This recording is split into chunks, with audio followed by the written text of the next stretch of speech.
दोस्तों नमस्कार। आपने एक कहावत सुनी होगी कि अगर बाढ़ ही खेत को खाएगी तो फिर कौन बचाएगा। डेमोक्रेसी के अंदर जनता चुनती है अपने प्रतिनिधियों को, ताकि जब वो सत्ता में आए, जब उनको देश की जनता सत्ता सौंपे, तो वो देश की जनता और देश के हितों का ध्यान रखें।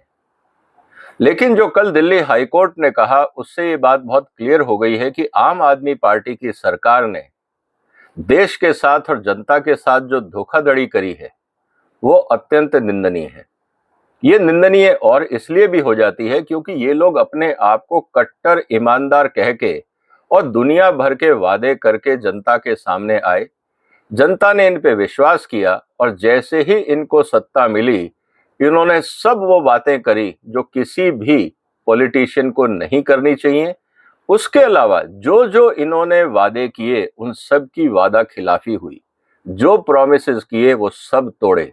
और हद तब हो गई जब देश की जनता का पैसा लूटकर अपनी जेब भरने लगे और उसके लिए माध्यम बनाया टेंडरिंग प्रोसेस। इस बात को लेकर बहुत ही ज्यादा चिंता है हाई कोर्ट्स में। अब सुप्रीम कोर्ट का क्या व्यू है ये तो वक्त बताएगा, क्योंकि सुप्रीम कोर्ट के पास ये पावर है कि वो किसी को स्पेशल ट्रीटमेंट दे सकता है। लेकिन कानून के हिसाब से जो ट्रायल कोर्ट ने और हाई कोर्ट ने निर्णय लिए, वो वास्तव में इस देश की जनता के लिए चिंता की बात है। क्योंकि जो ऑब्जर्वेशंस हाई कोर्ट ने कहे, आज मैं उसकी चर्चा करने वाला हूं और ये भी आपके साथ साझा करूंगा कि पहले दिन से मैं ये कह रहा हूं कि आम आदमी की जो सरकार बनी है, आम आदमी पार्टी के नाम पे जो सरकार बनी है, इसकी नीयत साफ नहीं है। बहुत सारे लोगों को एतराज था, लेकिन मैंने आपसे ये कहा था कि देखिए, पूत के पांव पालने में समझ में आ जाते हैं। जब आदमी शुरुआत ही धोखाधड़ी से करता हो, आप बाद में उससे क्या उम्मीद करोगे। ये मेरा अपना अनुभव था जो मैं आपके साथ लगातार शेयर कर रहा था कि आप इन लोगों पे शायद भरोसा ना कर सकें, क्योंकि हर कदम पे इन्होंने वो हरकतें की थी जो इनके अपने स्टेटमेंट के अगेंस्ट थी। लोगों को समझना, जिसको हम कहते हैं ना पीपल्स माइंड रीडिंग या लोगों की समझ होना, मेरा अनुभव काफी हद तक लोगों के साथ रहता है। इसीलिए कौन क्या कहता है और क्या सोचता है, उसके शब्द और उसकी बॉडी लैंग्वेज में तालमेल है या नहीं है, ये बहुत साफ दिखता है। इसी आधार पे मैं आपसे कह रहा था कि इन लोगों पे भरोसा नहीं किया जा सकता, ये देश की जनता के साथ धोखाधड़ी होगी। लेकिन बहुत सारे इनके शुभचिंतक, बहुत सारे इनके सपोर्टर मेरे को ये कहते थे आप गलत हो। मैंने कहा वक्त बताएगा। आज वही वक्त आ गया है जिसकी चर्चा मैं आपसे करने वाला। हाई कोर्ट ने क्या कहा दोस्तों, आज मैं इसकी बात करूंगा। इस वीडियो को आप शेयर करिए, इस चैनल को सब्सक्राइब करिए अगर अभी तक नहीं किया है। सबसे पहले जो हाई कोर्ट में कहा कि भाई आप बेल लेने आए हो किस आधार पे। सुप्रीम कोर्ट ने आपकी रिव्यू पिटीशन खारिज कर दी, ट्रायल कोर्ट में खारिज हो गई, हाई कोर्ट में पहले भी खारिज हो चुकी है, आप दोबारा एप्लीकेशन लगाने खड़े हो गए। ऐसा क्या हो गया कि अब आपको बेल मिले, क्योंकि आपने तो सारे कुकर्म ऐसे किए हैं कि जिसमें बेल का कोई आधार नहीं।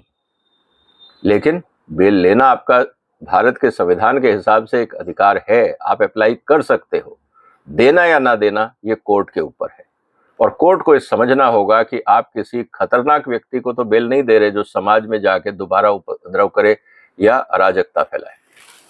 अगर हम इसको सिंपल भाषा में ये कहें तो जो हाई कोर्ट के सामने जब इनकी बेल एप्लीकेशन गई, तो हाई कोर्ट ने साफ रिजेक्ट कर दिया और ये कह के रिजेक्ट कर दिया कि देखिए कोई तथ्य नहीं है कि किस आधार पे आपको बेल दी जाए। इसका मतलब ये है कि इनके गुनाह इतने ज्यादा हैं और इतने क्लियर हो गए हैं अब हाई कोर्ट्स को और ट्रायल कोर्ट्स को कि उनको बेल देने में कहीं पे भी सोचने की जरूरत नहीं है। सीधा सीधा रिजेक्ट करना एविडेंस के बेस पे बहुत आसान है कोर्ट्स के लिए। दूसरी सबसे बड़ी बात यह है कि अगर ये व्यक्ति बाहर निकलता और इन्वेस्टिगेशन चल रही है, तो इस व्यक्ति के पास 18 डिपार्टमेंट थे।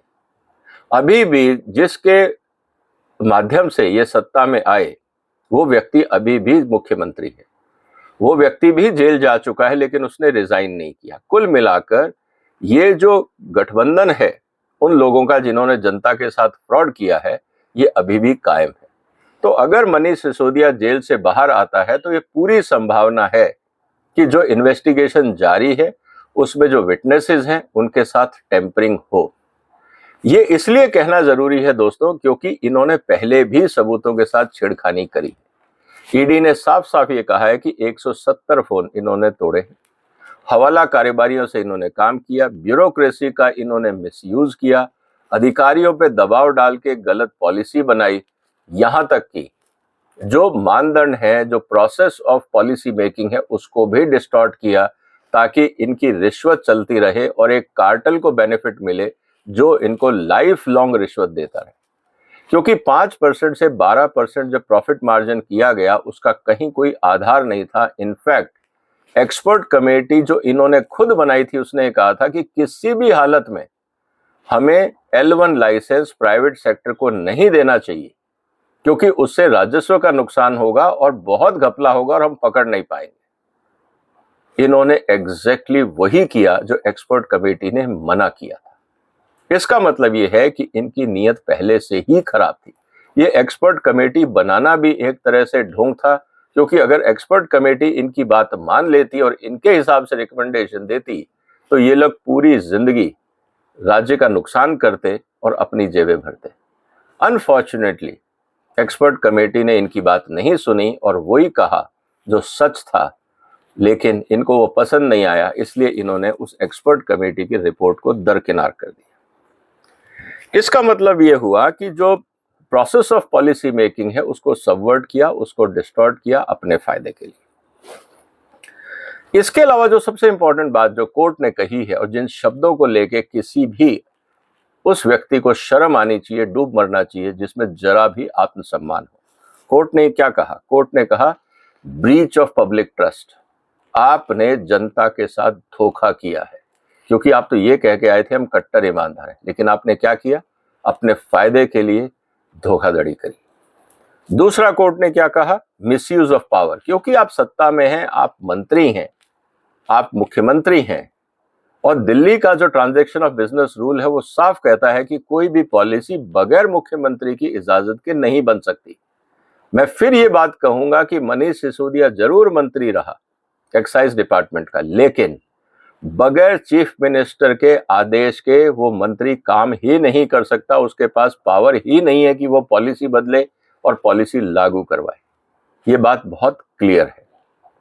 इसीलिए इस बात को समझना बहुत जरूरी है कि हमें जो ट्रांजैक्शन ऑफ बिजनेस रूल है अगर हम उसका हिसाब देखें, उसके हिसाब को अगर उसके प्रोसेस को समझें तो चीफ मिनिस्टर के बगैर, उसकी मिली भगत के बगैर ये नहीं हो सकता। ये बात अलग है कि मनीष सिसोदिया डायरेक्ट इन्वॉल्व थे क्योंकि वो एक्साइज मिनिस्टर थे और केजरीवाल किसी कागज को साइन नहीं करते थे, कोई डिपार्टमेंट नहीं था, लेकिन अगर वो चीफ मिनिस्टर थे तो उनके मर्जी के बगैर ये हो नहीं सकता था, ये कानून कहता है। तो दूसरा जो सबसे बड़ा इन्होंने काम किया वो मिसयूज ऑफ पावर, क्योंकि एक्सपर्ट कमेटी की जो रिपोर्ट थी उसको नकारने का अधिकार मंत्री को और चीफ मिनिस्टर को है। उन्होंने वही किया, अपनी पावर का मिसयूज किया, प्रोसेस को डिस्टॉर्ट किया।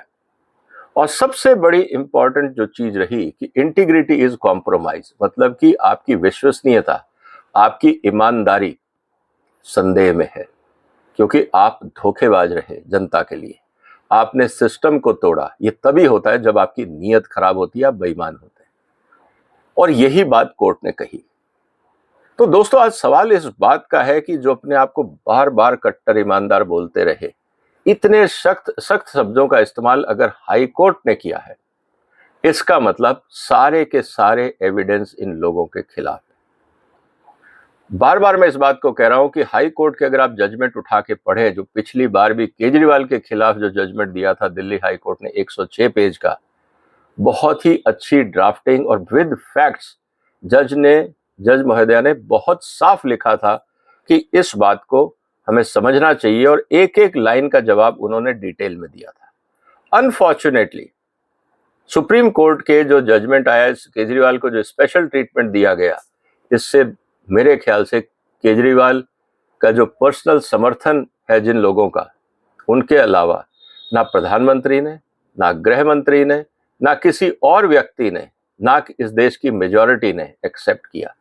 और ये कहना सुप्रीम कोर्ट का कि भाई ये कोई सीरियल ऑफेंडर नहीं है, मुझे लगता है सुप्रीम कोर्ट ने केजरीवाल के एफिडेविट्स को नहीं पढ़ा है जो उन्होंने इलेक्शन कमीशन को सबमिट किया था।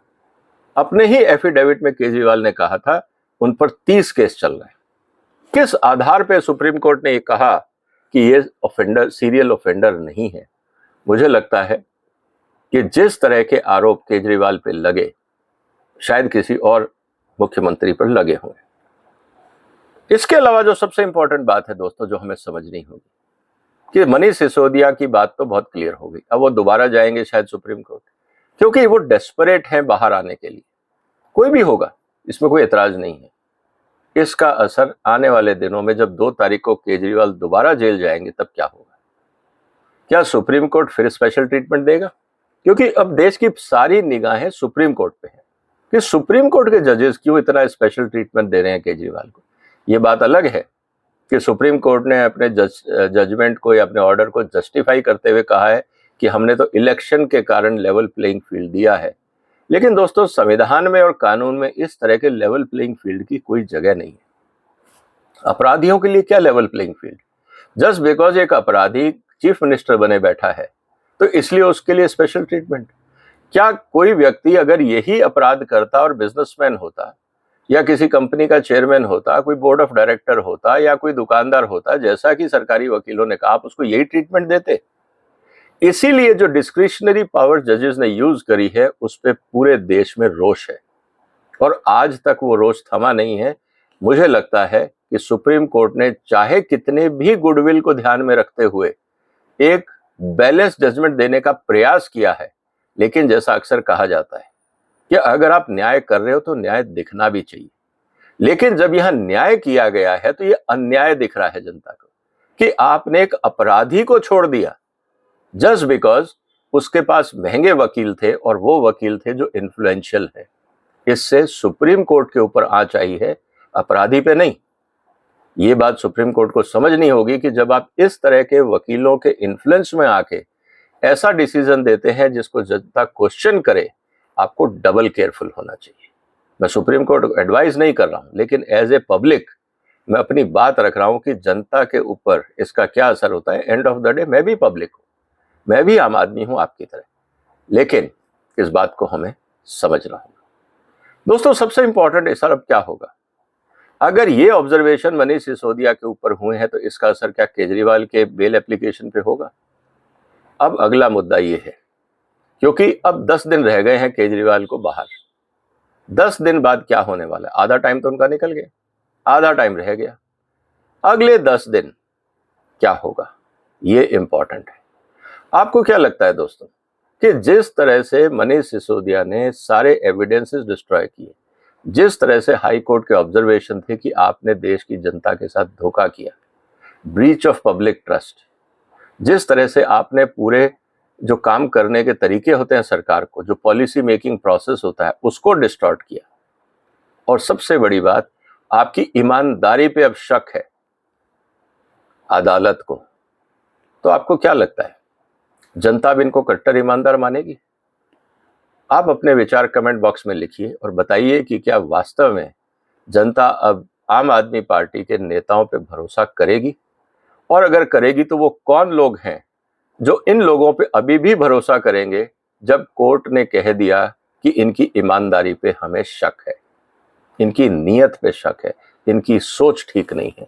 जब ये सब बातें कोर्ट्स ने, हाई कोर्ट्स ने कह दी, तो आप अपना जवाब ये बताइए मुझे अपने कमेंट बॉक्स में कि कौन लोग हैं जो अभी भी केजरीवाल और आम आदमी पार्टी को समर्थन देंगे? वो कौन लोग हैं, उनकी क्या मजबूरियां हैं? आप अपने जवाब कमेंट बॉक्स में लिखिए। फिर मुलाकात होगी एक और महत्वपूर्ण मुद्दे के साथ। तब तक अपना ध्यान रखिएगा, इस वीडियो को शेयर करिए, इस चैनल को सब्सक्राइब करिए। फिर मुलाकात होगी। वंदे मातरम।